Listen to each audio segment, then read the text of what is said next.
அண்டமும் கமழும் அந்த அருணகிரி தமிழில் மனம் மகிழ்ந்தாடி நின்ற முருகன்.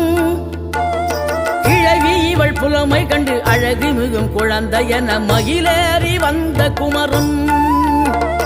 ஆதிசிவன் பிள்ளையன ஆனைமுகன் தம்பி என ஞான பழமான முதல்வன். நீ பாடும் குரல் வளம் கொடுக்கும் பனிமலையில் வாழும் அந்த பார்வதியின் இளைய புதல்வன். தேனெடுத்து திணை வளர்க்கும் சிறு குருத்தி வள்ளியவள் சிந்தையில நின்ற மன்னவா. நீ நாடி வரும் பக்தர்களின் நாட்டம் அதை தனித்தருளும் ஞான குருநாதன் அல்லவா. ஞான குருநாதன்.